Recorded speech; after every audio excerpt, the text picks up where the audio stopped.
Ya, selamat sore Bapak Ibu semuanya, Shalom. Lagu yang indah ya. Ya, ketika kita ingin menjangkau hati, ya, every soul we long to reach, ya, kita butuh anugerah Tuhan. Ya, every love word, ya, kalau nggak salah gitu ya. Ya, kata-kata kasih, ya, yang kita mau sampaikan juga butuh akan anugerah Tuhan. Nah, hari ini saudara-saudara kita melanjutkan sesi kita, ya, tentang breakthrough parenting, ya. Apakah sudah siap materi saya? Oke, sudah ya. Saya kasih overview sedikit ya supaya kita ingat ya yang nggak datang juga bisa dapat gambaran sedikit. Ya, breakthrough berbicara mengenai terobosan. Ada hal-hal dalam kehidupan kita sebagai orang tua untuk menjangkau anak. Namun secara istimewa di dalam potensi dan kehidupan anak-anak kita, mereka kadang-kadang stuck. Mereka harusnya bisa berkembang, nilai-nilai mereka bagus, studi mereka harusnya cemerlang, karir mereka harusnya berhasil. Namun oleh karena tantangan, kesulitan dan keterbatasan mereka, maka mereka masuk yang namanya wilayah challenge zone ini. Dan di dalam wilayah challenge zone ini kemudian mereka stuck, ya mereka nggak bisa tembus. Yaitu sebabnya mengapa dibutuhkan bantuan daripada kita sebagai orang tua. Ya bersyukur kalau kita masih bisa bantu anak kita.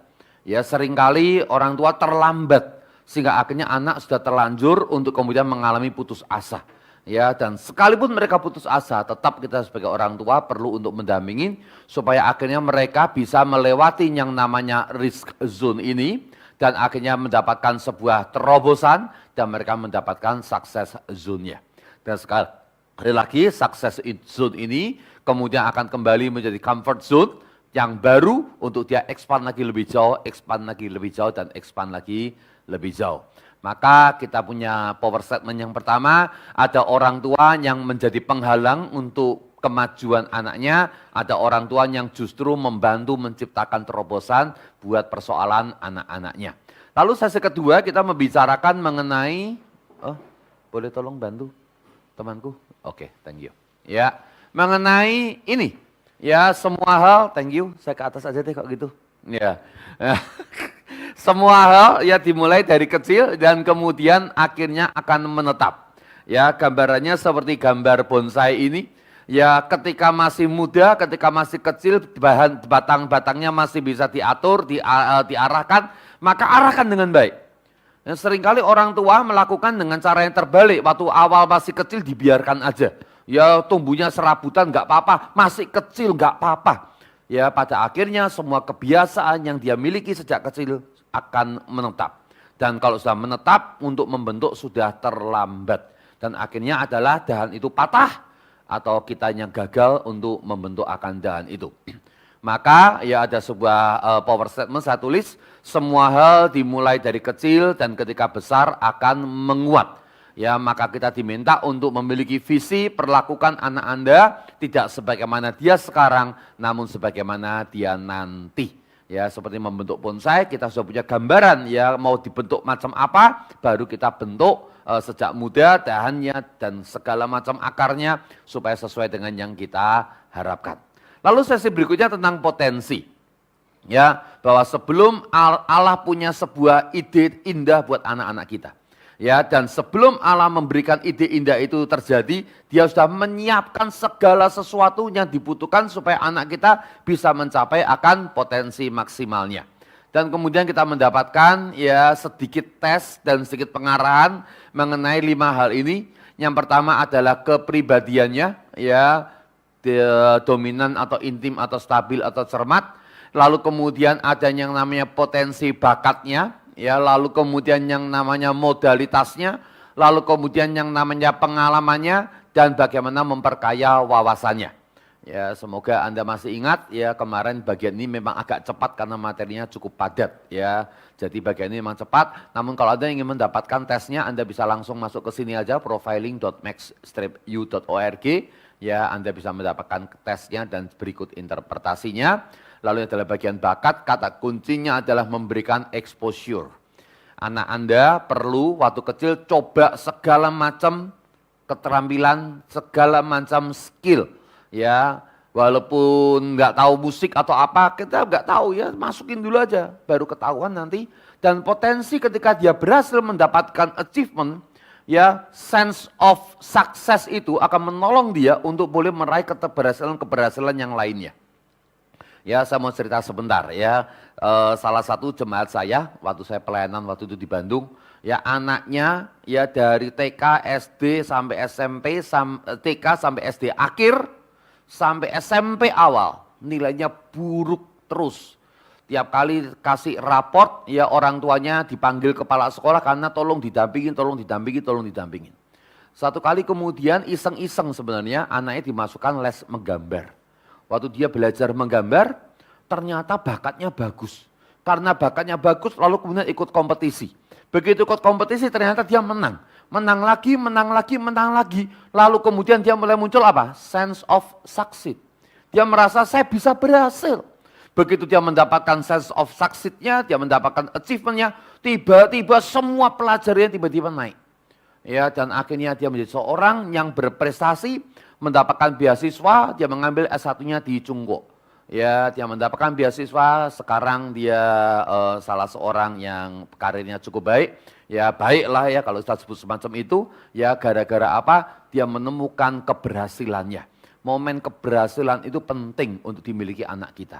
Yaitu sebabnya mengapa yang namanya bakat perlu mendapatkan banyak exposure. Ya, lalu kemudian cara belajar, lalu pengalaman pahit itu bagus buat anak kita. Waktu mendapatkannya mungkin sulit, Anda perlu mendampingin. Namun pengalaman pahit, sulit, ya mengalami tekanan dari pelajarannya, mengalami tekanan daripada teman-temannya, itu bagus. Karena menjadi bahan dasar buat anak kita apa? Hidup ke depan. Siapa bilang hidup jadi lancar? Anda sebagai orang tua bisa bantu sekarang, tapi suatu kali anak Anda nggak bisa Anda bantuin lagi. Maka anak Anda harus punya mental yang kuat. Yaitu sebabnya mengapa kalau anak Anda punya masalah, biarin kadang-kadang. Ya, saya kadang-kadang lihat anak saya mukanya mulai sumpek. Ya, saya tunggu sebentar, nangis dia. Anak saya 2 cewek ya, kadang-kadang nangis ya. Yang saya lakukan adalah saya lihat dulu. Kalau dia selesai nangis masih aman, ya saya kasih kesempatan dia untuk memproses semua persoalannya, kehidupannya sendiri. Ya, namun kalau terasa ini kalau dibiarkan kelihatannya nggak akan bisa dia nggak bisa memproses sendiri, baru saya dampingin, saya ajak ngomong. Ya, setelah dia selesai memproses, kalau tadi saya biarkan ya, setelah dia selesai memproses, tetap saya ajak ngomong. Ya, tapi saya kasih waktu untuk dia bergumul dulu. Ya, karena kesempatan untuk memproses sebuah persoalan, sebuah tantangan, sebuah masalah, ya namanya patah cinta, yang namanya kesulitan dalam studinya, yang namanya pergaulannya mengalami tantangan, saya kasih kesempatan dia untuk memproses dulu. Karena pengalaman-pengalaman macam itu akan memperkuat otot-otot ya otot-otot dia untuk berjuang, dan juga akan memperkaya pengalaman-pengalaman hidupnya. Jangan terlalu jadi orang tua, jangan terlalu kepo. Paham maksud saya? Dikit-dikit langsung, tuh anak saya apa nih, langsung kemudian kita maju bela-belain. Anak kita nggak punya kesempatan untuk punya pengalaman yang kaya. Ya, lalu yang terakhir adalah memperkaya wawasan. Ya, saya mau titip aja sedikit untuk hal ini. Ya, melalui dunia medsos, kita bersyukur wawasan anak kita sangat banyak, betul? Cuman sayang wawasan yang dia ambil kebanyakan sampah, sampah. Ya, dia lihat banyak hal, yang dilihat adalah sampah. Ya, tidak banyak yang mereka lihat itu yang berguna untuk kehidupannya. Makanya yang dimaksud memperkaya wawasan bukan sekedar mengenal akan dunia masa depan dan dunia hari ini, namun dunia macam apa yang akan memperkaya kehidupan anak kita. Ya, saya kadang-kadang ngintip tuh kalau anak saya lihat medsosnya. Ya, kalau dia arahnya yang istilahnya nih ya drama-drama terus ya kadang-kadang saya kasih sedikit mention, ya nontonnya itu terus ya saya bersyukur karena mostly ya dia banyak bicara lihat tentang yang yang memperkaya wawasan lah ya. Ada bagian motivasi, ada bagian tentang yang namanya dunia kerja, ya ada yang namanya pergaulan. Tapi kalau yang namanya nonton yang lucu-lucu itu ya nggak apa-apa juga ya. Ya cuma kalau kelamaan ya sampah itu ya, bukan refreshing. Ya otaknya betul-betul fresh, dicuci. Ya artinya kosong, nggak punya apa-apa. Makanya wawasan adalah penting untuk kita perhatikan. Ya. Ini sudah kita bahas panjang sebenarnya. Ya, dengan cara bagaimana menemukan potensinya, John Maxwell mengatakan 5 hal, ya Anda perlu berdoa. Ingat Tuhan yang menciptakan anak-anak kita, Tuhan yang tahu anak kita modelnya macam apa, kita minta hikmat dari Tuhan, bagaimana kita mengenalinya. Lalu melakukan pengamatan, mendengar, melakukan disiplin, dan nomor 5, saya kasih tabel waktu itu, ya Anda harus kasih dukungan, support, dan juga tuntutan. Ya, sedikit dikasih target boleh, kerjain ini, kerjain itu. Ya, supaya dia belajar untuk melakukan hal yang mungkin sementara itu tidak disukainya. Atau mungkin untuk sementara itu dia tidak berhasil, tapi Anda bisa terus push supaya anak kita mencapai kemampuan maksimalnya. Ya, anak kita capek sedikit, bagus. Ya, bagus ya, daripada anak sekarang Anda tahu ya generasi Y apalagi generasi Z dikatakan waktu kerja apa? Mentalnya. Ya, waduh terlalu gampang hancur ya, strawberry generation. Ya, kenapa? Karena nggak pernah dikasih tuntutan yang tinggi untuk orang tuanya, dari orang tuanya. Ya, jadi itu adalah hal-hal yang telah kita bahas kemarin. Ya, dan hari ini, masih satu lagi ya tentang kerohanian. Ya, kita membicarakan tentang third generation syndrome. Ya, saya rasa kebanyakan dari Anda orang tuanya adalah orang Kristen, dia punya kerohanian, dia punya pengalaman rohani, dan Anda mungkin adalah generasi kedua, ya di mana Anda mulai menumbuhkan akan iman yang lebih baik lagi, kerohanian yang lebih kuat, dan pemahaman Alkitab yang lebih dalam. Namun anak Anda adalah third generation, dan generasi ketiga biasanya adalah generasi yang meruntuhkan. Ya, semua pemahaman iman itu akhirnya bisa hancur. Karena apa? Kita merasa sudah beres dengan segala hal, lalu anak kita biarkan begitu saja. Ya, ada contoh tentang generasi Yosua. Ya, lalu kemudian saya tutup dengan kalimat ini ya. Ada upah hidup oleh iman, mereka masuk Kanaan, mengalahkan segala macam tantangan. Namun ketika mereka meninggalkan imannya, ada juga upahnya. Yaitu mereka akhirnya ditindas oleh bangsa-bangsa lain dan mereka hidup menderita. Mereka masuk Kanaan bukan karena kekuatan mereka, ya, namun karena imannya. Ya, generasi Musa menghantar keluar dari Mesir, betul? Ya, generasi Yosua yang merebut akan tanah Kanaan. Generasi anak-anaknya Yosua udah enak hidup, udah nyaman, lupa Tuhan, dan akhirnya mereka dapat upahnya juga. Ya, saya percaya orang yang beriman itu ada upahnya, dan saya percaya juga untuk hal yang sama, orang yang tidak beriman akan dapat upahnya. Anda sudah mendapatkan upahnya karena iman Anda, puji Tuhan. Anak Anda juga akan mendapatkan upahnya. Ya, apakah dia bersandar pada Tuhan, apakah dia bergantung pada Tuhan, itulah yang akan dia petik nantinya. Lalu ada 4 hal yang disampaikan oleh John Maxwell, kalau Anda ingat. Yang pertama adalah sasaran rohani, ada 7. Bagian sasaran rohani saya sharekan yang saya buat untuk keluarga saya. Lalu John Maxwell memberikan keteladanan hidup. Ya, saya kasih 10 keteladanan hidup yang versi keluarga kami. Lalu bagaimana menanamkan firman sampai akhirnya bisa dipraktekkan dalam kehidupan. Dan yang terakhir adalah 12 bidang untuk didoakan. Ya, 12 bidangnya saya ambil dari John Maxwell. Saya rasa itu materi kita yang lalu. Ini ternyata sering ada persoalannya. Oke, jadi hari ini kita masuk tentang prioritas.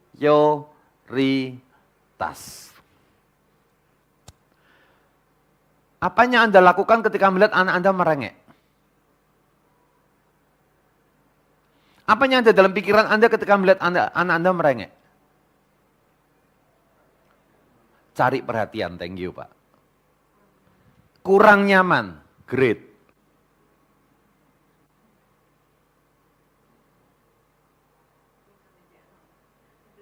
Nyebelin, bagus. Oh iya, sebel kita. Ada yang pernah kepikir kalau seorang anak punya sesuatu keinginan lalu kemudian ngotot, namanya adalah seorang anak yang punya strong will? Strong will itu dalam beberapa hal bagus loh. Sangat bagus. Persoalannya adalah will-nya benar atau enggak, itu aja kan. Iya kan? Iya kan? Tapi ketika seorang anak menuntut sesuatu dan memang stuck karena otoritasnya masih dipegang orang tuanya, dia sampai akhirnya kesel. Yang kesel sebenarnya anak kita dulu Pak, sampai ngerengek gitu kan ya. Ya setelah dia ngerengek baru kita ikut kesel gitu kan ya. Nah saudara-saudara, anak-anak macam ini kadang-kadang memang punya strong will. Ya, dan kalau Anda ingin, saya rasa bulan lalu saya sempat sampaikan juga, kalau Anda ingin punya anak seorang leader atau seorang follower, Anda siap punya anak seorang leader. Seorang leader seorang yang apa? Punya strong will loh. Ya, suatu ketika dia semakin besar, semakin ada banyak hal yang akan dia minta sama orang tuanya. Jadi kalau Anda berdoa, Tuhan saya berdoa buat anak saya supaya jadi seorang pemimpin masa depan. Pemimpin dunia, aduh hati-hati. ya, pemimpin RT masih gampang, ya pemimpin dunia pasti lebih sulit itu. Ya kadang-kadang kita nggak tahu apa yang kita doakan ya dengan segala macam konsekuensinya. Ya tentu kalau merengeknya hal yang salah ya kita capek hati. Tapi kalau merengek hal yang benar, itu bicara tentang apa? Strong will. Ya, apa yang Anda pikirkan boleh tolong dibantu? Ya balik ke ketika anak Anda jatuh. Oke, thank you. Luka, apa yang Anda pikirkan? Apa? Kasihan. Apa lagi? Rasain lu. Kita ngomong apa, Bu?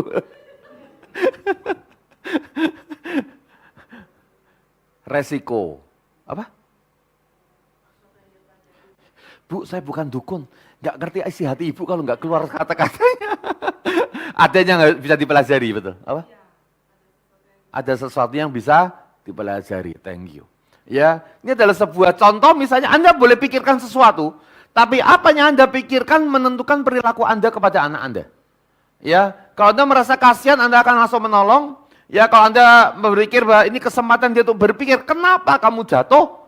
Ya, kesempatan dia untuk berkembang. Ya, memikirkan sesuatu untuk membuat dia nggak jatuh untuk kali kedua, kali ketiga, dan seterusnya. Ya, apa yang Anda pikirkan kalau anak Anda aktif berulah macam ini?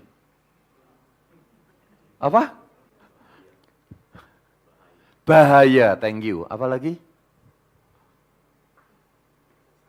Penasaran, punya curiosity yang tinggi sekali. Apa lagi? Navigasi. Mitigasi. Resiko, mitigasi resiko. Oke, iya. Ya, saudara-saudara orang macam ini mungkin adalah orang yang memang pengen mencoba segala sesuatu, oke? Idenya kreatif mungkin. Wah, ada anak tangga nih. Ya, di sekolah saya ada pelorotan tuh. Ya, kelihatannya bisa deh dipakai pelorotan gitu ya. Cukup kreatif loh. Dia bisa memberikan beberapa asosiasi dengan yang ada di rumahnya, dengan yang di sekolahnya, oke? Tapi belum tahu kebahayanya itu persoalannya.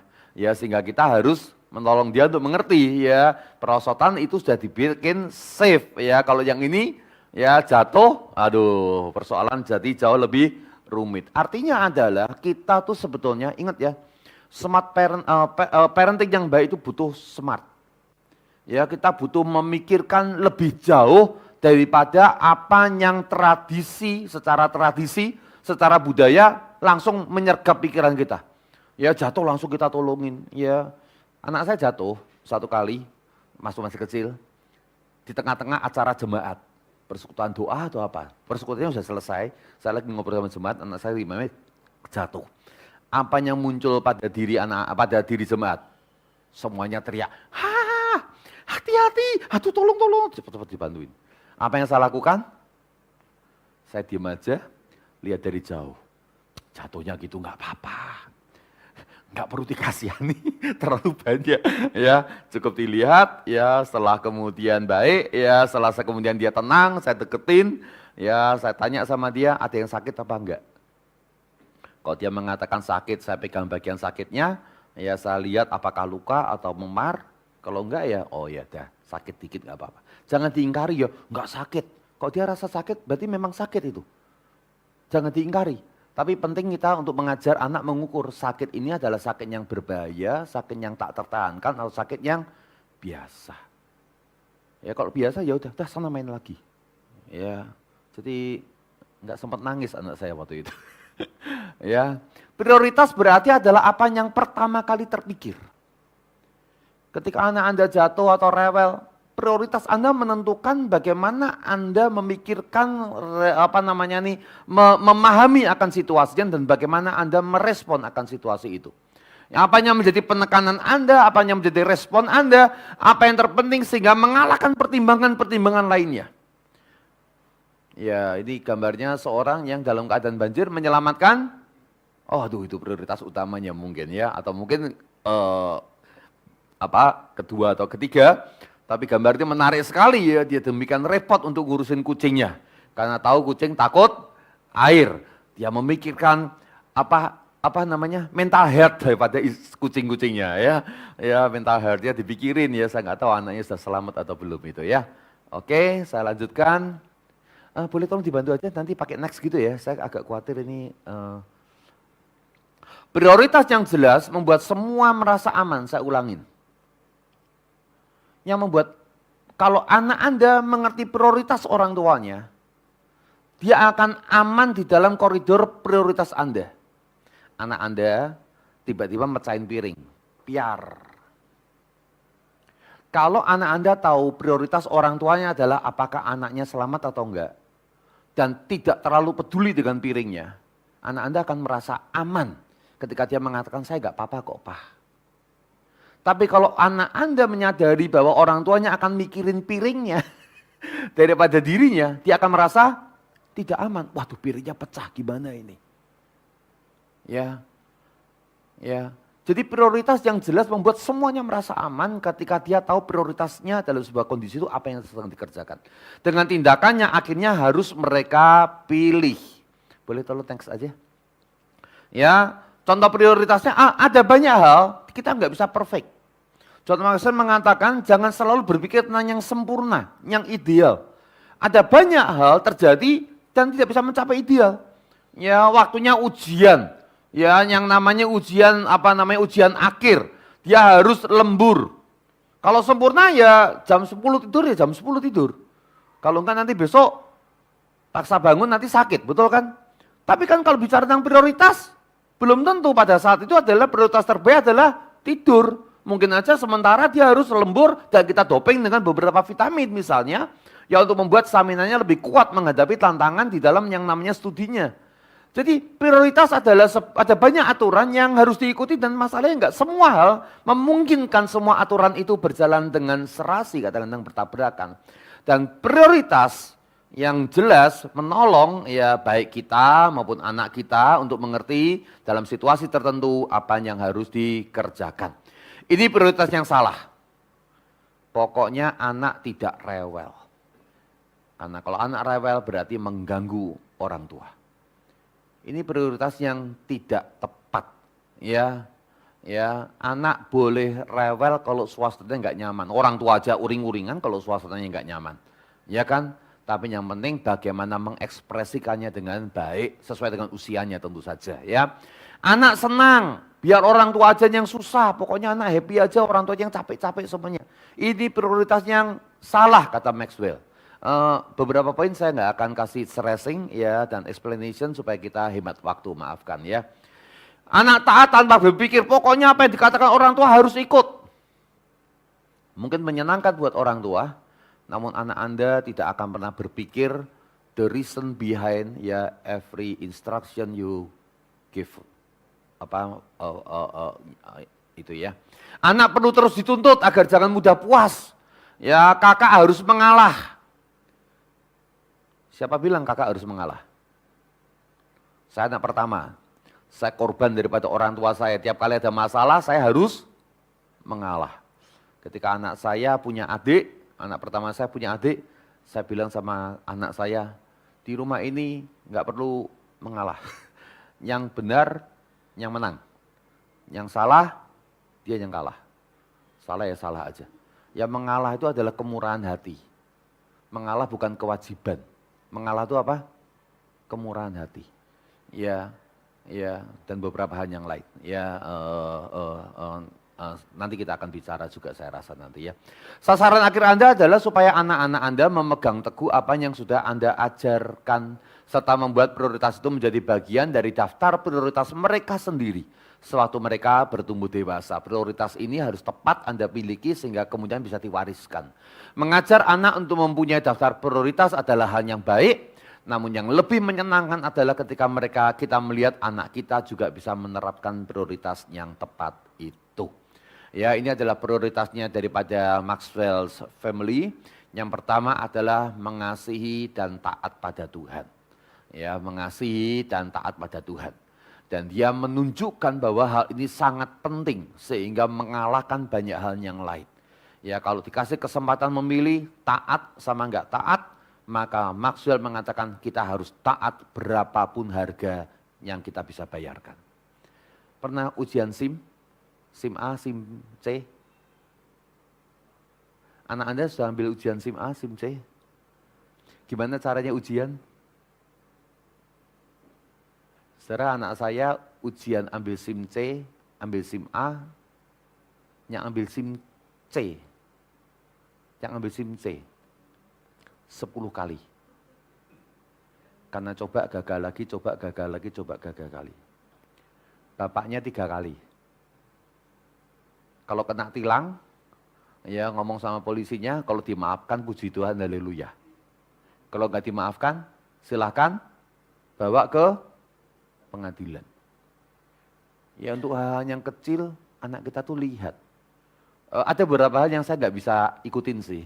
Ya kalau jalan tol macet, saya memang pakai bahu jalan. Ya walaupun direkam, ya bagian ini saya nggak bisa, saudara-saudara ya, kalau untuk harus taat ya. Tapi hal-hal yang lain saya coba untuk taat, saudara-saudara. Sejauh yang bisa dibayar, harus dibayar. Ingat ya, bulan lalu saya rasa saya ingat ya, saya sampaikan ya, untuk hidup dalam kemuliaan perlu bayar harga yang lebih mahal. Saya ulangin ya, kalau Anda memutuskan anak Anda hidup dalam comberan, hidup sesuai dengan cara-cara dunia, ya mau main curang segala macam, ya memang harganya murah. Ya silakan aja main tikung-tikung segala macam. Ya nggak usah belajar nyontek aja. Ya nilainya jelek, saya nanti papa bayar ke sekolah supaya tetap lulus. Tapi kalau yang namanya mau hidup dalam kemuliaan, memang harus bayar harga lebih mahal. Dia harus belajar, ya dia harus yang namanya jujur, dia harus yang namanya berjuang. Jadi untuk hidup dalam kemuliaan memang harganya lebih mahal, tapi Anda hidupnya mulia. Ya, di mata Tuhan dan mengundang respek ya di mata manusia. Ya, jadi memang semacam itu. Yang kedua adalah memiliki citra diri yang baik. Memiliki, Maxwell memberikan ini pada yang kedua. Ya mengapa? Karena citra diri menurut dia sangat penting. Ya kalau orang sudah minder, dia akan hidup dari belas kasihan orang saja. Ya orang sombong persoalannya akan dibenci orang. Ya tapi akan tetap jalan tuh, orang sombong itu ada baiknya atau enggak. Ya tapi kalau orang minder, waduh sebetulnya lebih susah. Kalau sudah enggak dibantu orang enggak jalan dia. Ya maka citra diri adalah hal yang penting. Ya enggak ada superior, enggak boleh inferior. Ya sedikit superior dikit, rasa ya oke lah sedikit inferior dikit boleh, tapi kalau sudah ekstrim, ya Maxwell tidak akan membiarkan ya generasi muda untuk mengalami citra diri yang buruk. Ya, tanggung jawab atas pilihan mereka, ya setiap anak harus belajar konsekuensi di balik setiap keputusan. Ya, konsekuensi di balik setiap pilihan. Ya, pertemuan pertama kita main itu enggak? Yang main sweetan itu kan ya. Dan yang kalah harus berdiri gitu kan ya. Nah, itu setiap pilihan ada konsekuensinya. Ya, yang keempat memiliki sikap optimis. Optimis. Maxwell menunjukkan bahwa optimis itu penting ternyata. Ya, optimis itu penting. Ya, dia mengutip sebuah buku sebenarnya. Dia mengatakan perbedaan setiap manusia itu pada sikapnya. Ya, dan perbedaan yang paling besar adalah sikap positif atau sikap negatif. Ya, arahnya positif atau arahnya negatif. Orang yang sikapnya negatif akan mengalami kesulitan yang luar biasa untuk berkembang. Makanya Maxwell mengatakan yang keempat, ya saya ulangin ya, Allah, ya yang kedua adalah citra diri dulu. Ya, lalu belajar tentang konsekuensi. Ya ini prioritas bagi dia. Maxwell, ya saya ingin Anda tangkap ini dan jadikan prioritas juga. Ya, jadi kalau sesuatu itu akan mengancam citra diri anak Anda harus lindungin citra diri anak Anda. Jangan sampai anak Anda minder atau sama. Kalau dia merasa sombong, ya. Tapi citra diri menurut John Maxwell itu adalah sangat penting. Ya, baru kemudian prioritas yang berikutnya adalah sikap optimis. Ya Anda harus punya banyak cara untuk menolong Anda optimis menghadapi tantangan dan persoalan hidupnya. Ya, saya sempat cerita kemarin bagaimana anak saya ketika pindah sekolah, ya dari sekolah yang lama, ya bahasa Inggris, ya dengan kurikulum Cambridge, begitu masuk ke kurikulum nasional dan segala macam yang lain. Itu tantangannya sangat berat, tapi saya bilang sama dia, ayo maju, optimis, harus bisa. Ya, dan memang dia mengalami masa-masa yang sulit, khususnya pelajaran yang 2 tahun nggak pernah dia terima, kimia. Ya, setengah semester kemarin kimianya berantakan. Ya, saya sharing kepada Anda kan ya. Tapi puji Tuhan, ya baru minggu lalu dia tunjukkan, Dad, nilai kimia saya 93. Ya, aku sudah bilang, aku pasti akan berhasil, katanya gitu. Lucu itu anak saya. Saya sudah bilang, Dad, saya pasti akan berhasil.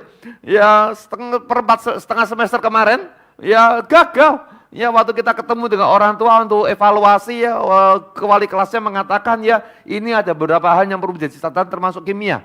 Tapi Bapak sudah ngomong memang itu adalah menjadi kesulitan karena 2 tahun nggak belajar kimia langsung masuk tahun ke-3 berarti. Ya, dan dia berusaha untuk catch up itu semuanya dan akhirnya berhasil. Ya, aku sudah ngomong Dad, dia ngomong gitu.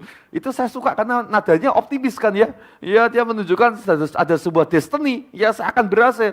Aku sudah ngomong Dad, aku akan berhasil. Dan sekarang ini nilainya, berhasil. Aduh, saya happy saudara-saudara ketika lihat dia achieve apa yang dia inginkan. Cuman 5 kalau nggak salah. Dan yang kelima adalah memiliki roh bersyukur. Ya, orang kalau biasa mengeluh, ya dikasih hal yang baik aja masih menggerutu, ini orang nggak ada harapan ini. Ya, ya suami istri juga sama. Dikasih suami baik masih aja ngeluh, istri. Orang kalau nggak bisa mensyukur itu hidupnya susah dan menyusahkan orang lain juga. Ya, suami dikasih istri yang baik. Anda dikasih anak, anak itu adalah barang istimewa yang dititipkan kepada Anda. Anda harus apa? Bersyukur. Ya mau IQ-nya tinggi atau jongkok, IQ-nya tiarap. Bersyukur. Ya kalau Anda mulai bersyukur maka hal-hal yang baik akan mulai muncul. Ya kalau Anda mulai mengeluh melihat dengan cara pandang yang salah, hal yang baik pun akan hancur. Ya maka prioritasnya Maxwell cuma 5 aja. Ulangi, pertama apa? Mengasihi Allah dan taati firman-Nya, taati Allah. Yang kedua apa? Citra diri. Ketiga apa?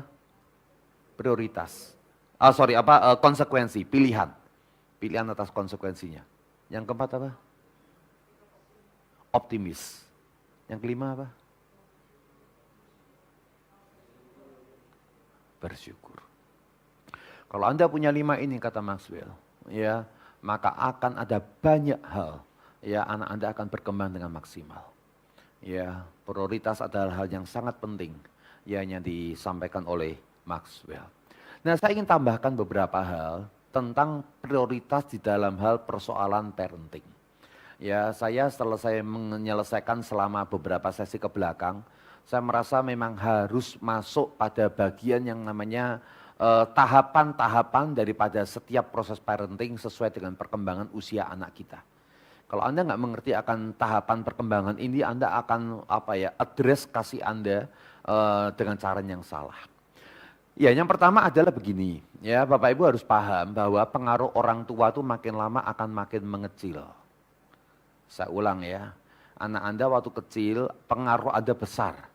Dia makan apa enggak aja tergantung orang tuanya ngasih susu atau enggak. Tapi semakin besar anak Anda, pengaruh orang tua makin kecil. Anak akan ambil tanggung jawabnya sendiri. Which is itu adalah baik. Ya, jangan sampai orang tua merasa terancam, terintimidasi ketika anak mulai belajar mandiri. Jadi kalau anak menjadi mandiri, mulai ambil tanggung jawabnya sendiri adalah baik. Namun memang menakutkan. Kenapa? Ketika dia ambil keputusan sendiri, makanya John Maxwell mengatakan di poin yang keempat penting untuk memiliki pilihan-pilihan yang tepat. Ya, yang ketiga maksud saya, kalau ketiga ya, perlu memiliki pilihan konsekuensi dan membuat pilihan yang tepat. Karena itu akan mengkhawatirkan kalau anak Anda tidak bisa membuat pilihan yang benar, sementara sang orang tuanya sudah tidak bisa memberikan keputusan buat anak-anak kita.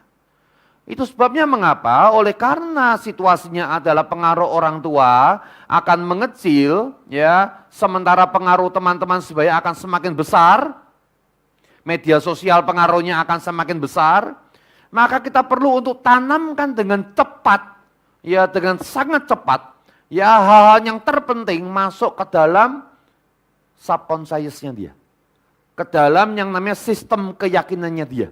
Ke dalam belief sistemnya anak kita harus cepat-cepat dimasukkan saat apa? Saat Anda masih punya pengaruh besar. Karena kalau Anda berpikir saya akan bicara sama anak saya setelah anak saya bisa ngerti omongan saya waktu remaja, terlambat. Ya, anak Anda sudah nggak mau dengar Anda lagi pengen ngomong. Anak Anda nggak mau dengerin Anda. Jadi kapan ngomong justru di kurva ini. Ya, di kurva ini. Ya, kehidupan itu mengalir dari pribadi yang memiliki prinsip solid ke pribadi yang memiliki prinsip longgar. Ya, lihat aja ketika anak kita main-main sama temennya atau waktu dulu kita kecil deh. Orang yang prinsipnya kuat, nggak penting benar atau salah. Tapi yang punya prinsip kuat akan mempengaruhi yang prinsipnya longgar.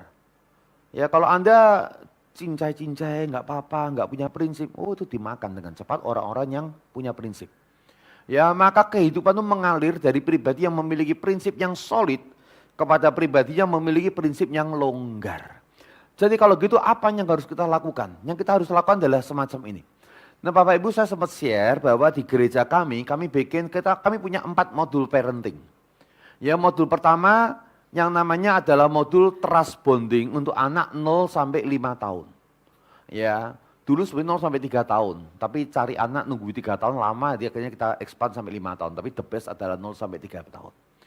Prioritas buat anak umur 0 sampai 3 tahun adalah yang namanya membangun rasa percaya pada orang tuanya. Saya ulang ya, kalau anak Anda nangis, lalu kemudian dia butuhkan pertolongan, dia teriak-teriak panggil papahnya, mamahnya sebenarnya, dan Anda nggak menjawab pertolongannya, anak Anda dari kecil tidak punya trust pada orang tuanya. Anda akan menuai akibatnya nanti. Anda komunikasi, ngobrol, ya sekali lagi ya, yang punya prinsip akan mempengaruhi yang nggak punya prinsip, oke. Dan kalau Anda nggak trust sama pembicara, Anda juga nggak akan dengerin, bener nggak? Sekarang Anda orang tua. Anak Anda dari kecil sudah terlanjur gak percaya sama orang tuanya. Anda mau ngomong apa sama orang tua anak Anda? Anda mau teriak-teriak, mau pukul sekalipun anak Anda tetap gak trust.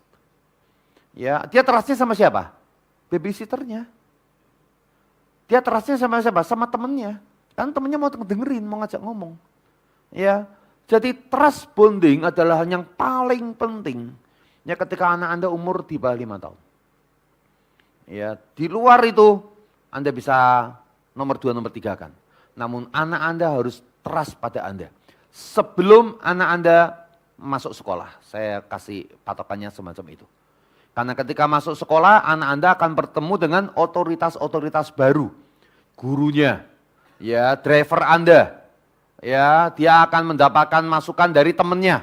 Semua itu babysitternya daripada temannya yang nganterin sekolah. Oh iya, anak Anda akan punya banyak yang namanya informasi-informasi yang membandingkan apa yang Anda katakan dengan yang dikatakan temannya. Kalau sampai anak Anda lebih percaya pada temannya dan tidak percaya dengan orang tuanya, itu waktunya Anda mulai merasa kehilangan anak. Anda cuma kasih makan, kasih sekolah, nama anak Anda bukan anak Anda lagi. Karena anak Anda yang bentuk adalah orang luar. Jadi sekali lagi, 5 tahun ke bawah yang harus dibangun adalah ikatan trust. Ya. Fokusnya adalah apa? Fokusnya adalah membentuk habit. Kebiasaan tanpa banyak alasannya. Namun kita tahu bahwa suatu ketika mereka harus mengerti akan alasannya. Maka sebelum anak lepas SD, saya ulangin, sebelum masuk SMP, karena anak SMP itu remaja. Remaja itu sudah punya banyak pilihan, sudah bisa main keluar tanpa orang tua. SD kan masih banyak diantar-antar ya. Jadi sebelum anak Anda SMP kelas 1, Anak Anda harus punya sistem value yang kuat. Ya, sistem value yang kuat. Makanya setelah remaja kita cuman coaching. Coaching itu apa? Dianya membuat keputusan, kita cuman lihat, ngawasin. Ya, kita jadi teman, partner untuk meminta masukan. Ya, ketika anak kita meminta masukan, kita cuman coach sebagai seorang coach. Ya, ya. Jadi yang terpenting adalah masa antara 5 sampai 12 tahun ini. Ini adalah masa untuk transfer value. Ya, ini adalah fase untuk training values, untuk yang namanya training life skill, untuk menanamkan hikmat, mengapa saya bikin habit, apa alasannya, sehingga akhirnya anak melakukan sendiri, dengan kesadaran sendiri, dengan sukarela, bahkan ketika kemudian value itu ditantang oleh orang luar, anak Anda tetap bisa memperjuangkannya. Anak remaja sekarang dikenal nggak punya value, nggak punya prinsip. Ya, mereka cuma cari apa yang menyenangkan aja. Karena orang tuanya habitnya ngajarinya apa yang menyenangkan. Ya, di pertama-pertama saya sempat sebut ya. Ya, orang tua kalau anak masih kecil ditanya, kalau dikasih makan ditanyanya apa? Enak apa? Enggak. Ya, masih ingat ya. Itu pertanyaan yang salah. Ya, karena anak Anda sedang mengajarkan pada anak Anda, makanan itu yang penting adalah enak apa enggak. Ya, padahal makanan bukan sekedar enak atau enggak. Ya, ketika anak kecil enggak perlu tahu alasannya, yang ditaruh di depan itu yang terbaik. Habitnya adalah percaya orang tuamu, kasih makanan itu yang terbaik. Mau sayur, mau buah, mau daging, ya kecap aja juga enggak apa-apa. Intinya adalah orang tua yang mengaturkan untuk anaknya. Lalu kemudian masuklah transfer value untuk mengajarkan mengapa saya kasih buah, sayur dan segala macam. Baru kemudian anak Anda harus bisa mempertahankan sendiri value-value yang sudah Anda tanamkan pada anak Anda. Ya, untuk belajar ini nggak lama sih. Ya, untuk sesi balita itu 5 sesi. Ya, nggak lama lah, cuma 5 sesi. 5 sesinya sudah ada di YouTube sebetulnya, tapi harus harus saya kasih linknya, baru Anda mendapatkan YouTube-nya dan PDF-nya, ya supaya Anda belajar. Soalnya begini teman-teman, balik lagi ke sini ya. Kalau anak Anda sudah terlanjur remaja, tapi anak Anda nggak percaya pada Anda nggak bisa nasihati anak Anda, apa yang harus Anda lakukan? Anda tidak bisa lakukan coaching. Anak saya sudah gede, gimana caranya untuk menolong anak saya? Yang Anda harus lakukan balik ke sesi awal. Bangun trust bonding lagi. Ya, nggak bisa anak remaja Anda, kemudian Anda ajak ngomong, wah harus coaching, salah. Kalau nggak ada trust dengan orang tuanya, Anda nggak bisa coaching. Anda bahkan nggak bisa transfer value. Anda nasihati kayak apa, dia tetap nggak akan mau dengar. Harus mulai apa? Trust bonding lagi. Ya, makanya kalau ada orang tua yang mau bawa anaknya untuk ngobrol sama saya, ya diskusi, mentoring dan segala macam, ya konseling segala macam, ada PR yang saya nggak bisa kerjakan. Ya, ada kalau mau. Ya, saya minta anak saya trust sama saya dan nggak trust sama orang tuanya. Ya kan kacau. Ya kan? Jadi PR-nya orang tua apa? Tetap membangun trust bonding. Tanpa trust bonding nggak bisa kita dapat anak kita. Ingat ya, anak kita makin gede, anak kita orang tua semakin perannya semakin kecil. Anak kita sudah kuliah, makin kecil. Anak kita sudah bekerja, sudah nggak punya power kadang-kadang. Anak kita sudah menikah, udah kita tinggal pasrah aja anak kita macam apa. Makanya harus mulai selalu dari trust bonding, baru transfer value, itu pun kalau masih sempat. Karena sudah kepalanya anak kita tadi ya, belief systemnya sudah terisi banyak hal yang dari dunia. Ya, paling bagus isi belief systemnya waktu apa? Waktu tadi. Ya, waktu anak masih di dalam otoritas orang tua. Ya, sekali lagi, ya ini adalah hal yang sangat penting sehingga sedemikian rupa saya pikir harus disampaikan lagi, disampaikan lebih dahulu sebelum kita bicara lebih jauh. Dan untuk yang namanya modul untuk transfer nilai, yang tadi saya katakan, ya dari anak SD kelas 1 sampai kelas 6 SD, itu butuh sekitar 12 sesi. Ya, kenapa 12 sesi? Karena ini adalah modul yang paling penting untuk menolong kita memasukkan di dalam diri anak kita, dalam belief systemnya, ya hal-hal yang paling penting untuk kehidupan anak kita. Ya, jadi 5 tahun ke bawah itu modul yang pertama, baru kemudian modul yang kedua, yaitu 12 sesi. Ya, kira-kira semacam itu. Anda kenal Pareto saya rasa, ya seseorang yang mengatakan dengan simpel sekali. Hidup kita itu banyak kali dipakai untuk kerjakan 80% yang kita kerjakan, ya biasanya adalah yang nggak berguna.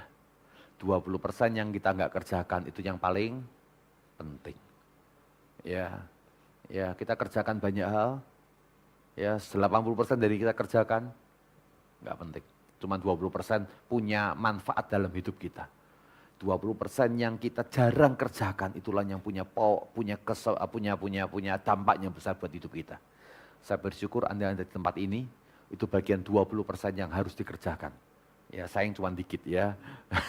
Yang ini yang akan menentukan 80% dalam kehidupan Anda, khususnya di dalam hal parenting. Ini makanya prioritas itu penting. Orang kalau nggak mengerti prioritas, dia kerjakan yang nggak penting. Ya, orang yang mengerti prioritas, dia kerjakan yang penting. Ya, sehingga akhirnya punya dampak yang besar untuk kehidupan kita. Sesi pertama kita selesai. Ya, apakah kita lanjut atau mau break sebentar?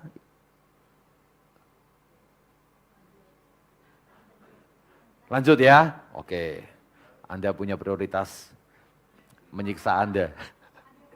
Oh, oke. Silakan. Yang mana? Silakan, Pak. Biasanya ada malaikat kirim kirim mic itu sebentar, ya. Langsung, please God give me. Oke, silakan. Iya Pak, mengenai prioritas ya Pak ya. Prioritas itu kan mulainya dari orang tua ya Pak ya. Yap. Baru anak melihat prioritas orang tua seperti apa, mereka bisa ngikutin. Nah, tapi kalau misalnya sekarang kita melihat, khususnya anak saya udah remaja gitu, melihat prioritasnya kok sepertinya tidak seperti apa yang saya prioritaskan, yang kami prioritaskan. Itu kenapa Pak? Maksudnya atau bagaimana gitu caranya untuk make it right gitu? Maksudnya apakah ini kan remaja kan berarti saya sudah mengurangi kan pengaruhnya itu. Iya, seharusnya. Iya. Sudah mulai ke arah lebih Let ke it arah. go. Iya. Nah itu Let him go. apakah soalnya saya sama istri saya agak berbeda. Saya orangnya lebih straightforward dan saya sukanya reasoning gitu. Reasoning. Selalu saya reasoning. Kenapa? Nah, yang saya takutin sekarang itu malahan yang tadi trust bondingnya dia jadi kesel gitu sama saya. Malahan prioritas yang harusnya penting akan dianggap sebagai ini ngeselin gitu sama anak. Kalau istri saya lebih arahnya dia bilang ya diajak ngomong pelan-pelan gitu. Tapi kayaknya menurut saya wah ini kayaknya udah dangerous nih kalau nggak segera gitu. Nah ini kan jadi ini juga ya. Walaupun saya setuju dengan istri saya nggak boleh sih. Maksudnya di masa-masa yang konflik itu kita terlalu banyak bicara gitu kan. Nah, Oke. Ini gimana Pak? Pertanyaan yang bagus. Ya, pertanyaan yang super kata Mario Super.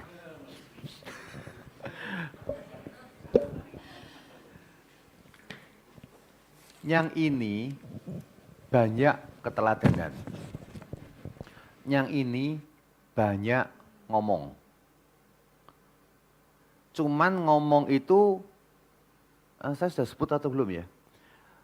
Anda harus pastikan anak Anda dengar apa yang Anda omong. Dan itu yang sulit. Kita terlalu banyak yang kita pengen omong, dan kita merasa omong kita adalah formula ajaib yang harus diterima mentah-mentah. Dan kita malas untuk membuat dia mengatakan ya. Kan kata kuncinya itu Pak, kita ngomong sampai dia ngomong ya dong. Ya kalau kita ngomong dia masih belum ngomong ya, Ya berarti kan terus konfrontasi atau dia akhirnya diem aja. Halah papa ngomong-ngomong aja lah, pokoknya aku nggak setuju. Nggak setuju menghancurkan trust bonding. Ya jadi makanya setiap kali kita ngomong pastikan dia arahnya ya. Nah untuk menjadi dia ya memang harus giring Pak. Ya penyampaian ya. Saya itu sama anak saya yang gede, ketika anak saya kemudian sudah mulai banyak ya banyak hal lah dia kerjakan secara mandiri, mimpin perusahaan juga sebenarnya kan ya company dia kan dia juga apa CEO-nya dia yang mimpin. Ya kalau saya ngomong sama dia reasoningnya jadi lebih sulit. Ya dan banyak kali karena dia merasa sudah menjadi somebody, ya dia pengennya tuh ngelawan. Dia ingin tunjukkan, saya seneng sebenarnya. Dia kan tunjukkan gue juga pinter, bukan cuma papi aja yang pinter gitu loh ya. Ya dulu papi yang paling pinter, dan sekarang gue udah pinter gitu loh. Jadi dia ngomongnya tuh juga mulai lebih banyak. Ya, nah kalau gitu saya mainnya gini Pak. Ya kadang untuk hanya nggak terlalu prinsip, kita lepas. Untuk hanya prinsip baru kita insist dan kita bicara sampai akhirnya iya sih Dedi bener. Wah kalau usah gitu bahagia gitu. Makanya saya pernah ngomong waktu itu, kalau ingat ya teman-teman ya, ya bicara yang penting adalah hal-hal yang nggak penting. Ya bicaranya yang penting, ya kita penting untuk bicarakan hal-hal yang nggak penting. Supaya apa? Ya kasih kesempatan dia menang juga Pak. Jadi hanya nggak penting dia menang, oh dia rasa pinter, oh oke sip gitu kan ya. Ya bagian yang penting ya kita harus menang. Ya, jadi ada hal kita harus lepas Pak, supaya anak kita merasa diakui, apalagi kan anak remaja ini generasi kita, anak kita tuh generasi Z itu, ya udah rasa paling pintar di seluruh dunia, ya dia pakai chat GPT kita baru, ya sudah mulai belanja AI atau belum? Sudah lah ya, harusnya sudah mulai belanja AI lah ya.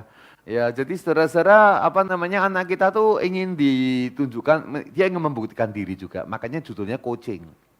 Kalau udah remaja. Tergantung. Kalau lancar, ya langsung coaching. Tapi memang ada banyak nilai kehidupan yang memang ketika masa SMP dia belum dapat. Jadi masih tetap transfer value sih. Ya saya rasa boleh digabung lah ya. Kan sebenarnya kan yang dari bawah tuh terus sampai atas, trust bonding itu terus jalan terus. Ya transfer value juga jalan terus, tapi prioritasnya adalah coaching sekarang. Ya, tapi transfer value tetap harus jalan. Nanti kalau sudah menikah juga kita masih harus transfer value. Clear? Cuman implementasinya ya.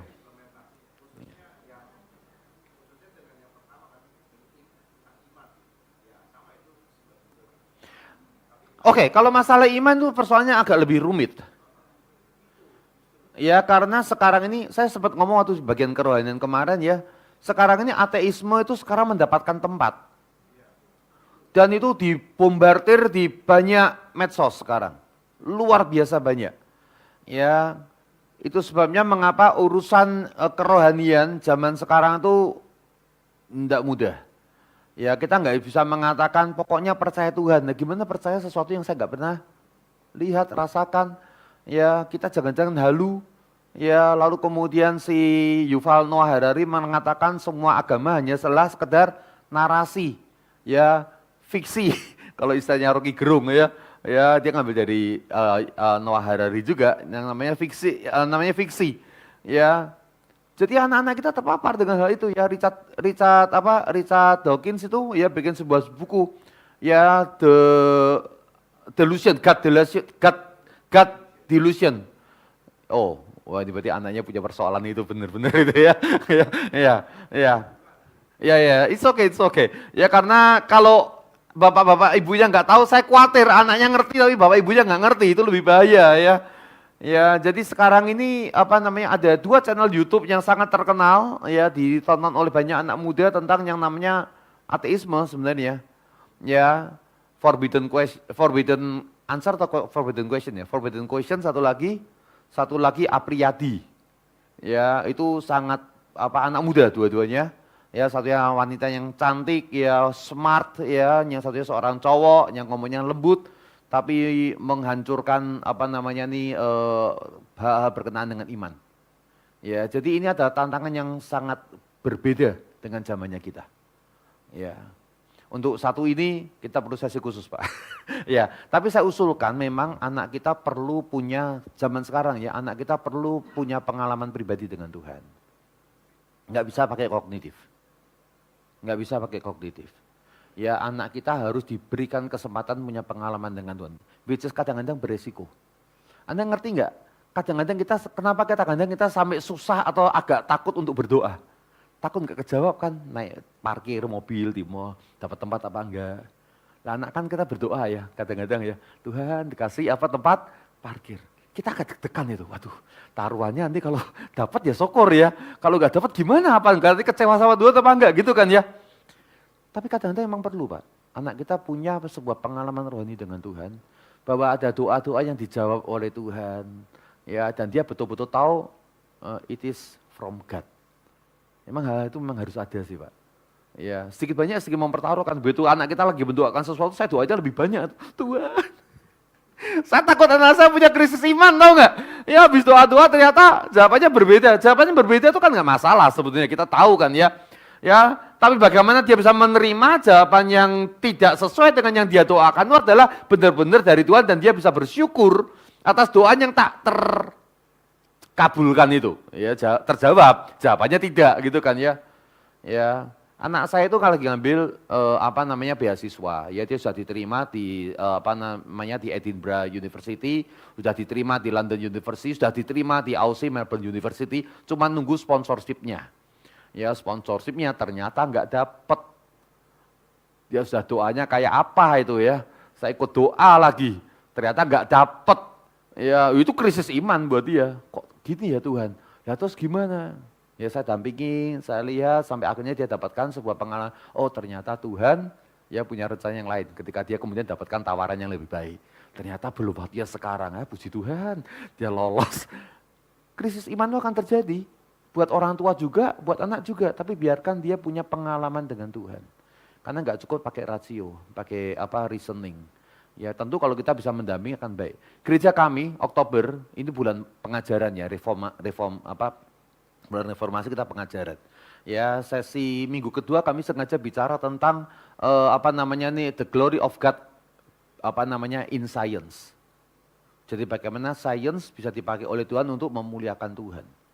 Ya kenapa? Karena kita percaya bahwa ilmu pengetahuan itu kalau yang benar harusnya bisa menjadi amplifying God's glory. Ya kan, ya cuma kan kita banyak dapat pengetahuan yang salah atau penafsiran kita tentang Alkitab yang salah. Jadi akhirnya kita membuat sebuah tema semacam itu. Jadi memang untuk masalah iman, kerohanian memang harus jawabannya nggak cukup reasoning. Ya dijeburin untuk berenang aja. Ya belajar berenang itu harus jebur. Ya belajar tentang percaya pada Tuhan, beriman juga memang harus jebur. Kira-kira memang gitu Pak. Oke, thank you. Jadi kita bisa go through.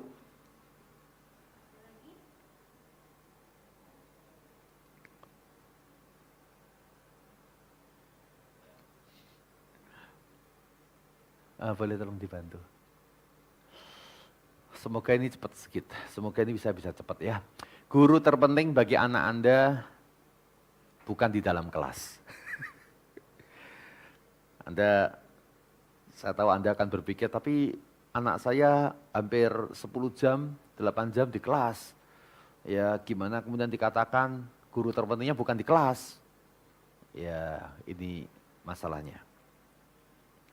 Perusahaan besar akan mengelola berbagai fungsi pekerjaannya melalui berbagai cara. Ada yang harus ditangani sendiri oleh ownernya atau oleh orang-orang kepercayaannya. Ya dikerjakan staff, dikerjakan karyawan biasa atau di outsourcing. Makin penting sebuah tugas, makin besar campur tangan daripada ownernya, setuju ya? Gak mungkin yang penting-penting di outsourcing.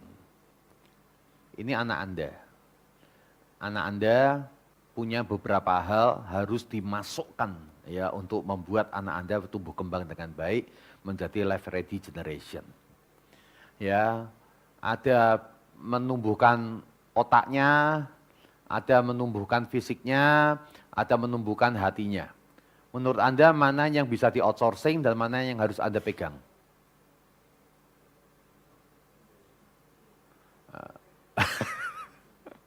Hati harus dipegang ya. Setuju, Ibu.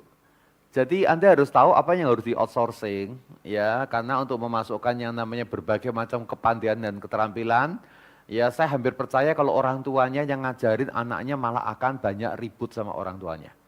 Ya, istri saya pandai bahasa Mandarin. Anak saya begitu mengalami kesulitan bahasa Mandarin, istri saya dengan jiwa pahlawan, ya semangat 45, handle anak saya. Gini cara yang ngajarin, tahu apa yang terjadi? Kekacauan. Ya anak saya jadi benci Mandarin, ya mama istri saya jadi ampun-ampun gitu kan ya. Saya kasih les aja, lancar tuh jadi ya. Ya, jadi ada beberapa hal yang kalau pegang orang tuanya malah jadi kacau ya, terjadi disaster ya, terjadi kekacauan ya. Jadi memang beberapa hal memang harus di di outsourcing ya, harus di outsource ya. Ya saya suka gitar.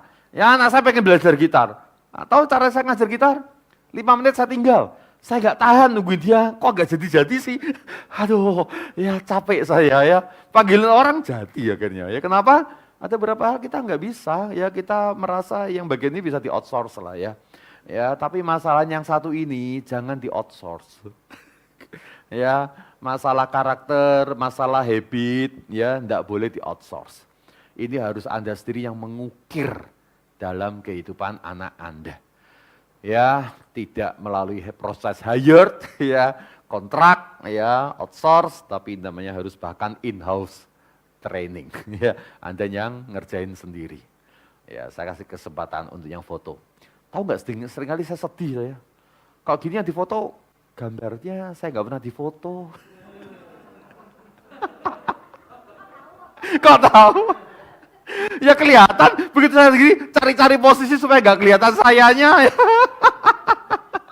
Ya terima kasih ya buat perhatiannya ya pada PowerPoint saya. Aduh. Ya. Jadi Anda harus yang mengenal anak Anda sendiri dan harus menyediakan pembentukan yang terbaik untuk mereka ya. Pendidikan ya berarti adalah sebenarnya mencetuskan sesuatu yang tersembunyi ya. Awalnya kita mendidik, kata mendidik berarti mengajarkan kemampuan hidup, ya ini prinsip, nilai dan segala macam. Ya, dan biasanya pembentukan hati ya itu adalah melalui proses yang dikenal dengan istilah experimental learning ya. Jadi melalui pengalaman ya keterlibatan peserta didik dengan Anda sebagai sang guru. Ya, mendidik hati tak bisa diwakilkan. Ya, ini adalah apa yang ditulis oleh istri Tony Campolo. Ya, dia seorang rohaniwan juga sebenarnya yang banyak pelayanan juga di masyarakat. Ya, dia nyebut status ibu rumah tangga, pekerjaan. Mendidik 2 manusia anaknya untuk mengenal nilai-nilai yang dominan. Nilai-nilai yang dominan dalam tradisi Kristen Yahudi supaya mereka bisa menjadi sarana untuk mengubah tatanan sosial. Anda lihat visinya seorang ibu ini. Saya nggak cuma besarin anak. Saya mau besarin 2 orang manusia yang akan nanti merombak tatanan sosial. Saudara, saya juga sedikit banyak punya ide semacam itu. Ya, saya pengen punya anak saya suatu ketika menjadi orang yang mengubah akan dunia.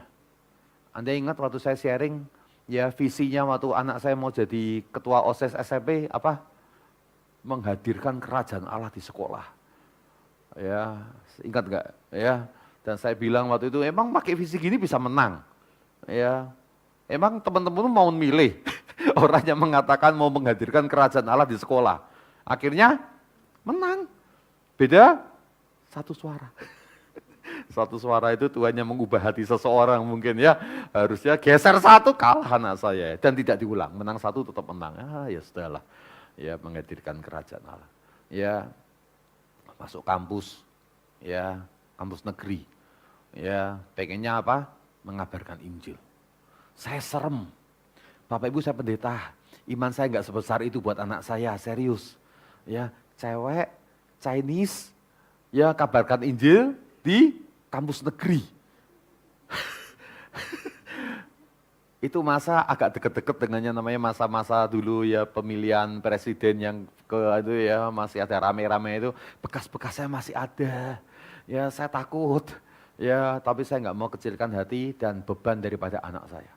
Ya sharing ya, cerita ya. Ya, apa yang terjadi dengan hidupmu ketika kamu cerita tentang firman Tuhan.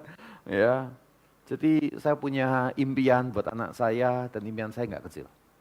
Ya, istrinya Tony Campolo, impiannya buat anaknya juga nggak kecil.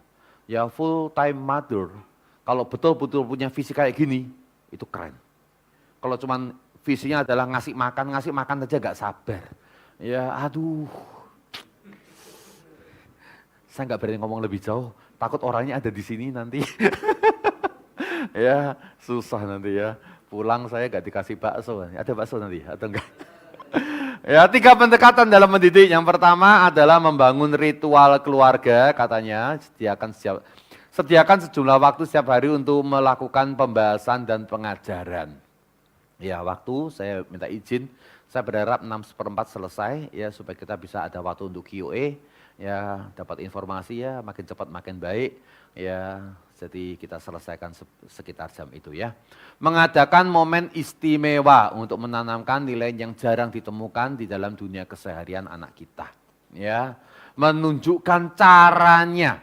Banyak prinsip hanya bisa dilakukan kalau anak Anda sudah pernah dan terus-menerus, bukan hanya melihat sebetulnya, mengalami. Ya, jadi harus lihat dan terus-menerus lihat. Harus alami dan terus-menerus alami, makanya menanamkan habit. Ya, masih muda habit harus ditanamkan. Kedua, habit itu harus mengerti the reason behind, dan ketiga, habit itu kemudian menjadi sebuah bagian hidupnya yang terus diperjuangkan. Ya, makanya harus terus melihat ya dan terus mengalaminya.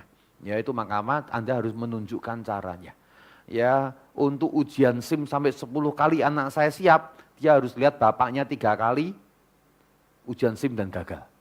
Ya, tentu nggak semua orang bisa melakukan seperti saya. Kalau Anda kerja, ya kena work hour, ya tentu saya mengerti kesulitan Anda. Ya, ya. Saya agak lebih sedikit aman ya, karena kalau work hour saya masih bisa keluar untuk ujian SIM ya. Rohadiwan masih ada lah waktu untuk bisa diatur ya untuk siang hari ya. Tapi kalau yang work hour saya tahu kesulitannya, hubungin pendeta Anda aja, tanya apa yang harus dilakukan. Ya, tapi intinya dia lihat itu bapaknya kayak apa, mamanya kayak apa. Ya, makanya Anda harus menunjukkan caranya. Kurikulum pendekatan hati nurani 1, Anda harus mengajarkan anak Anda mengerti tentang pertobatan. Salah bukan cari kambing hitam, salah ada kadang-kadang alasannya.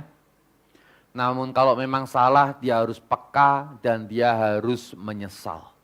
Ya, menyesal nggak cukup ya, menyesal itu bukan bertobat. Harus sampai minta ampun. Ya, pertobatan itu, dosa itu merobek hubungan sebetulnya. Merobek kepercayaan. Tuhan percaya sama kita, hubungan ketika terjadi dosa maka terputuslah hubungan. Ya, maka dosa itu merusak hubungan. Ya, saya sudah cerita ya tentang anak saya ya yang menangis karena melakukan sesuatu hal yang berdosa. Ya, dan saya sampaikan waktu itu betapa mahalnya air mata seorang remaja yang bisa menyesali akan dosanya. Ya. Ya, saya ini sering bikin KKR anak remaja. Ya, anak-anak sekarang makin lama makin sulit nangis untuk menyesali dosa. Ya, mungkin perlu pakai tendangan tanpa bayangan, dikaplokin satu-satu baru nangis itu. Serius, ya anak zaman kita ini dulu gampang ya karena banyak seringkali rasa guilty feeling sama orang tua.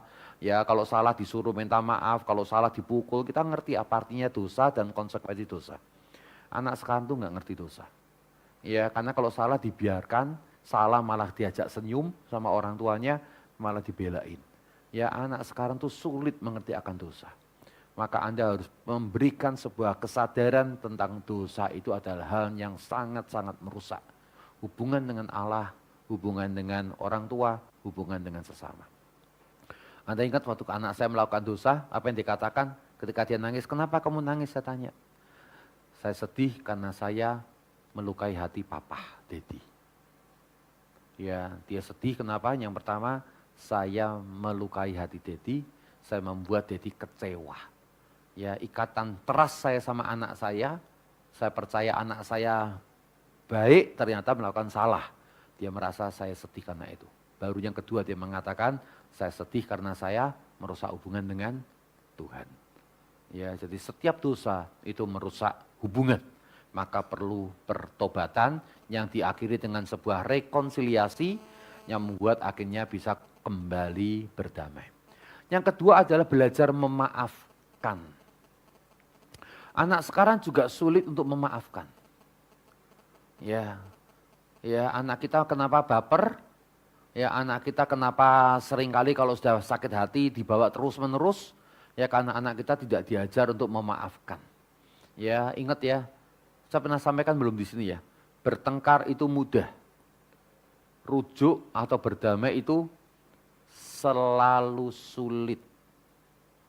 Ya, satu kali adik saya membuat sedih hati mama saya.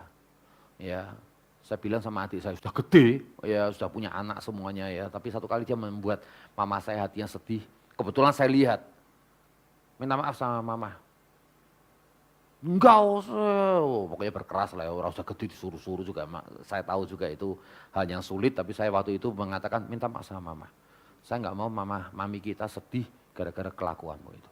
Minta maaf sama mama. Ya keras adik saya itu.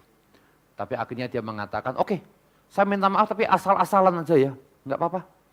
Pokoknya minta maaf sama mama. Dia tetap mami saya, Mi minta maaf ya, tinggal pergi. Taunya terjadi, Mi minta maaf ya. Dia keluar, air matanya meleleh. Jadi untuk sekedar minta maaf, yang cuma sekedar asal-asalan aja, hatinya tuh memang bergumul. Berdamai itu sulit.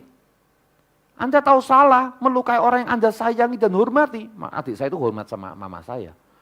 Tapi ketika dia harus minta maaf, hatinya tuh pertentangannya berat. Ya itulah, minta maafnya asal-asalan. Mi minta maaf ya, tinggal pergi. Dia nangis. Ya, jadi minta maaf itu selalu tidak mudah. Ya saya bersyukur karena dari kecil orang tua saya ngajar kami 3 orang untuk selalu belajar salah minta maaf. Salaman minta maaf, salaman minta maaf. Ya, dan itu sangat menolong karena Anda dalam banyak hal pasti ada konslet. Kerja sering konslet apa enggak? Kalau Anda enggak belajar memaafkan, simpen di hati terus. Enggak bisa kerja Anda. Ya, berumah tangga sering konslet apa enggak? Waktu akan menyelesaikan semuanya. Pret. Enggak semua hal selesai dengan waktu. Ya, enggak semua hal. Ya, kadang-kadang persoalan kalau direnungkan, dipikirin terus malah makin dalam, makin tajam. Ya, mengapa itu sebabnya mengapa kita perlu melakukan tindakan memaafkan. Memaafkan adalah tindakan kemurahan hati. Kenapa? Kalau orang melakukan kesalahan kepada Anda, yang adil adalah membalas. Saya ulang ya, pembalasan itu adil. Tapi kita diajarkan oleh Tuhan untuk memberikan anugerah. Memaafkan itu enggak adil, saya rugi kok. Terus kemudian dimaafkan. Dan menyerahkan keadilan ditegakkan oleh Tuhan, betul? Saya pernah khotbah saudara-saudara dalam jemaat saya tentang yang namanya pengampunan, memaafkan atau mengampuni. Ya, setelah khotbah saudara-saudara enggak lama, dalam waktu sekitar 1 bulan, seorang anak pemuda kami melakukan tindakan yang memfitnah majelis kami. Dan merebak kemana-mana. Majelis kami wanita. Ya, setelah kemudian saya tahu, sudah terlanjur kemana-mana ya, media sosial memang repot ya, saya panggil dia ngobong, dia minta maaf, kamu harus minta maaf sama si AI itu. Dia minta maaf, yang dikatakan oleh majelis saya, Pak David, waktu dengar khotbahnya tentang memaafkan kelihatannya enak, gampang. Oh iya benar harus memaafkan, seperti Kristus gitu ya, wah ya. Tapi ketika kena sampai ke hati, untuk memaafkan, enggak gampang. Dia harus nangis beberapa hari, dihibur oleh suaminya, sampai akhirnya bisa rilis, ya bisa lepaskan yang namanya pengampunan dari hati yang tulus. Memaafkan itu enggak mudah. Ya kalau seorang yang dari kecil, ya tidak belajar memaafkan, nanti waktu besar, ya akan sulit hidup. Jadi kita perlu untuk mengajarkan ya tentang yang namanya memaafkan. Kurikulum hati nurani pertama adalah yang namanya peka terhadap dosa. Kurikulum yang kedua adalah belajar memaafkan, melakukan rekonsiliasi. Ya, kurikulum yang ketiga namanya adalah belajar tentang otoritas. Boleh tolong dibantu? Kenapa dia lari sendiri? Tiga, yang pertama tentang yang ketiga tentang otoritas. Ya, tolong next. Oke, thank you. Ya, hanya bisa kenal tentang Tuhan itu sebagai Tuhan ketika anak Anda mengenal otoritas. Ya, dan dalam setiap tatanan hidup masyarakat juga ada otoritas. Ya, percaya pada otoritas yang benar. Ya, sehingga memiliki roh yang taatnya adalah kurikulum hati nurani. Ya, pemberontakan selalu adalah hal yang ditentang oleh Tuhan. Ya, kami punya modul khusus untuk mengajarkan jemaat kami mengenal artinya otoritas.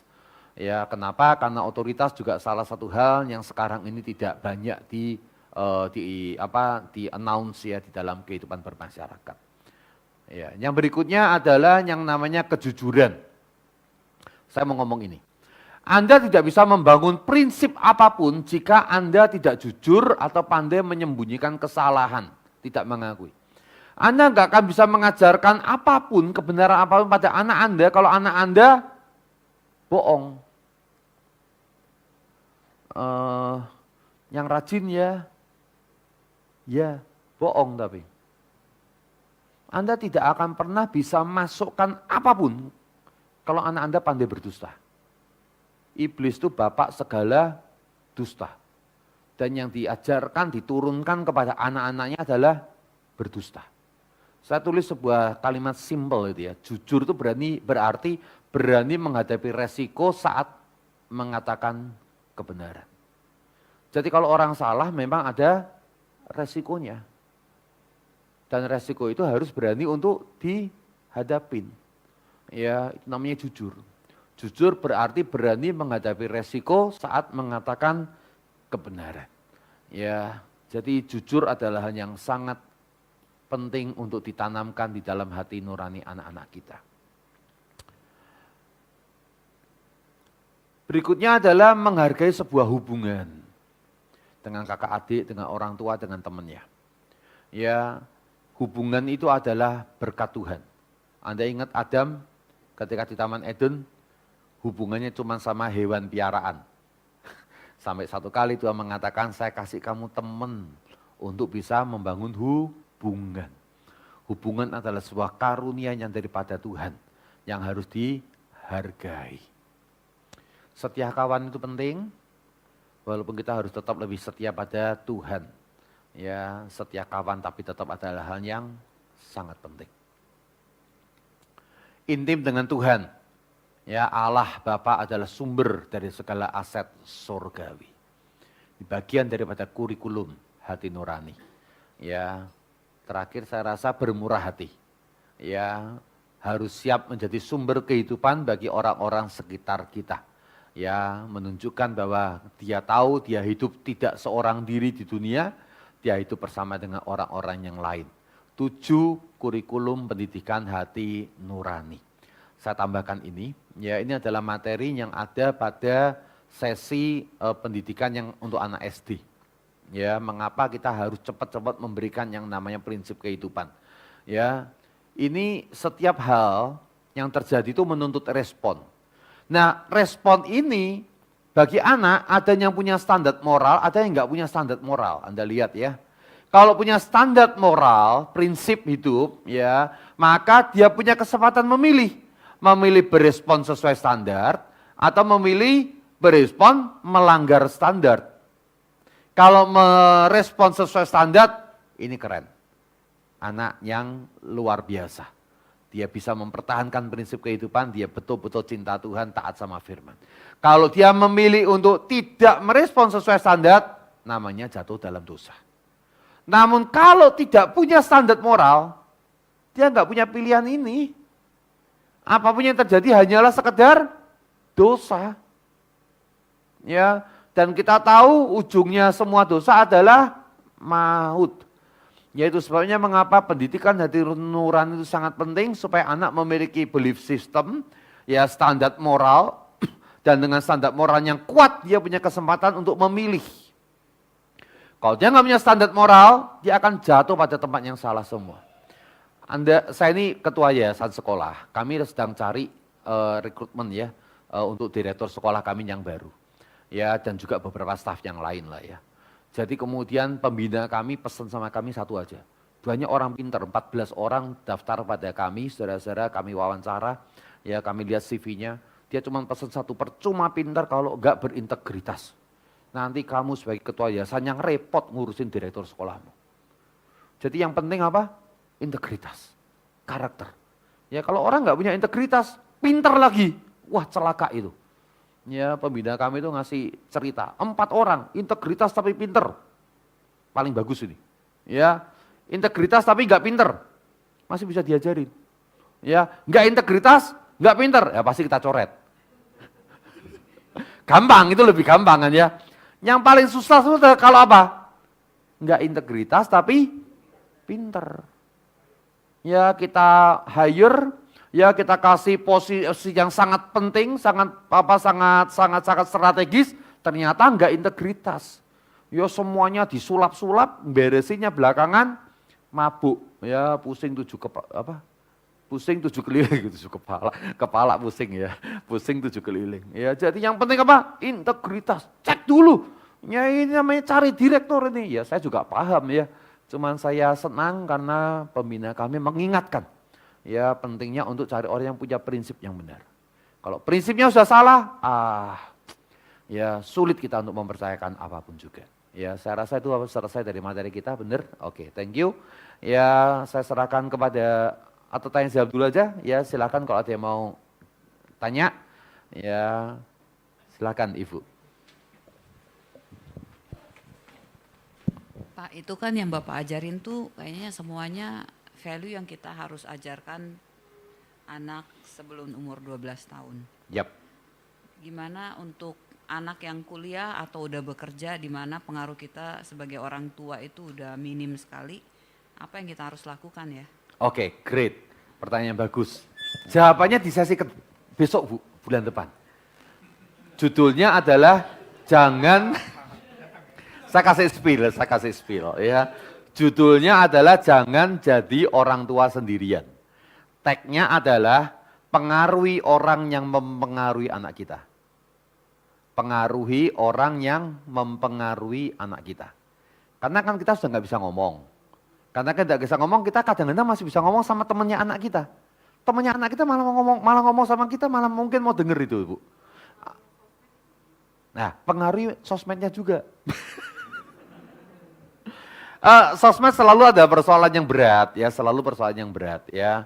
Itu sebabnya mengapa kontrol sosmed itu susah, karena sosmed itu memang punya algoritma sesuai dengan keinginannya anak. Dia kan potret tuh ya, apa namanya nih yang diambil biasanya apa, itu adalah preferensi dia, kesenangannya dia, dikasih umpan terus kan. Iya. Ya, jadi Anda harus kasih link sama anak Anda, ya link-link yang baik. Kalau dia mencet, tuh masuk tuh ke algoritmanya anak kita tuh. Ya, kasih linknya agak banyak, dia pencet, masuk tuh ke algoritmanya anak kita tuh. Ya, dan kalau dia cukup banyak algoritmanya, lalu potret kan biasanya gitu ya. Dia akan kasih sesuai dengan preferensinya dulu. Namun untuk membuat dia punya minat yang lain kan dikasih yang lain, tambah yang enggak preferensinya. Itu biasanya yang cuma dikliknya sekali, 2 kali, 3 kali.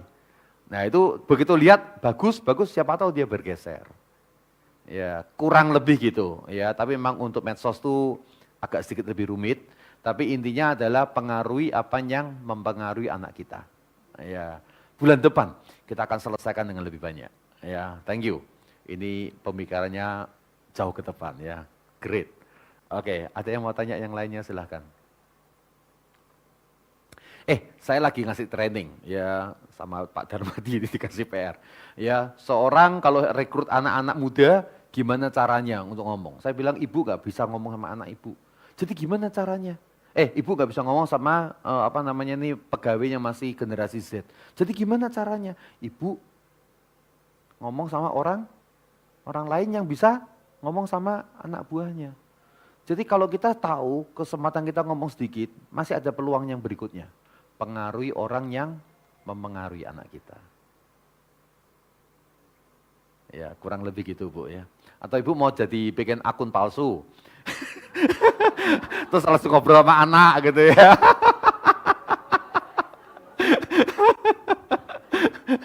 itu bertentangan dengan prinsip kejujuran ya.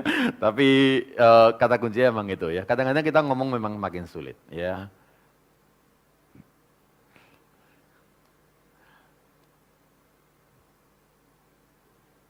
Ada pertanyaan yang lain?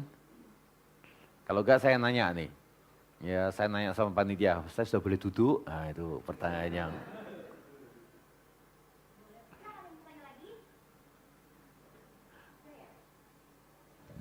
Boleh tutup dalam doa, Pak? Oh, Baru saya duduk. siap-siap mendengar pertanyaan. Sekalian. Oh ya. Oh oke. Pak mau nanya untuk soal anak yang udah dewasa lagi kayak gini ya, kita tuh gimana sih untuk, memang anak saya sih rutin ke gereja gitu ya, cuman yang saya rasa tuh mereka nggak ada pengalaman dengan Tuhan gitu. Jadi kita format apa ya Pak yang bisa diberikan di dalam keluarga ya supaya lebih ada penanaman ya, maksudnya agama gitu. Thank you. Ya, kemarin waktu bicara kerohanian saya sempat ngomong, ya seringkali orang tua berperilaku sebagai Tuhan buat anak. Terlalu jaga, terlalu provide, ada apa-apa, kita selalu apa namanya nih, sehingga akhirnya anak jarang ketemu sama Tuhan langsung. Cara satu-satunya sekarang adalah, ibu berani nggak berdoa supaya anak ibu punya sebuah pengalaman yang membuat dia betul-betul cari Tuhan.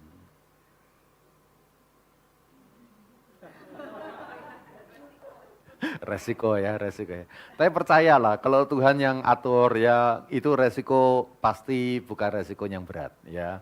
Ketika dia terdesak selalu akan Tuhan yang tolong. Yang penting itu kalau yang memberikan yang mengizinkan itu adalah dari Tuhan, kitanya minta. Ya pasti Tuhan yang jaga peliharakan. Ya. Kadang-kadang gitu Bu. Ini untuk yang agak ekstrim ya, kira-kira semacam itu. Ya tapi menurut saya sih ya, semacam ini ada baiknya. Karena kita akan mendapatkan anaknya akhirnya betul-betul bersandar Tuhan dan cari Tuhan. Ada baiknya. Ya kita percayalah Tuhan tahu porsinya. Ya, tahu porsinya.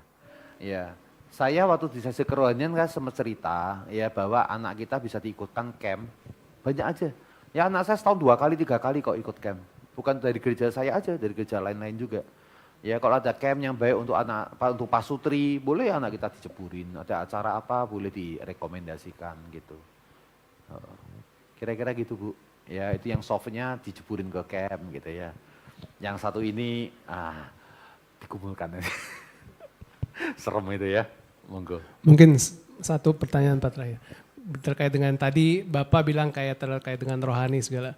Dari ajaran buku-buku Bapak atau itu ada nggak kayak bahan-bahan untuk kayak keluarga melakukan persekutuan bulanan sendiri segala itu, ada bahan-bahan yang Family ya.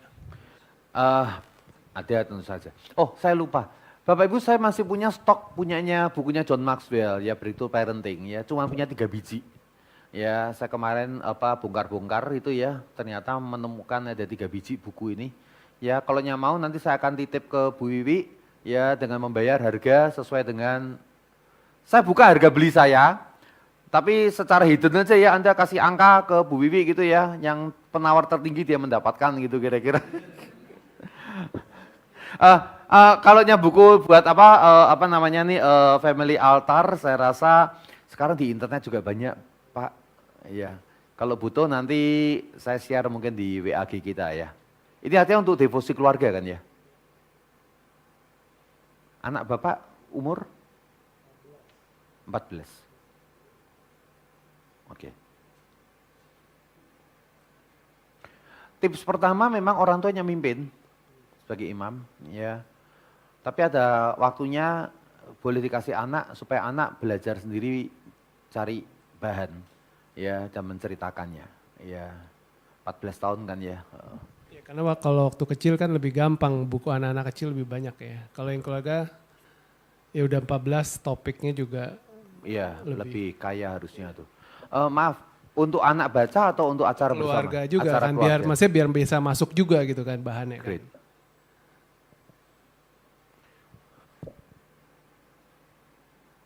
Tadi ada satu, enggak? Enggak ya?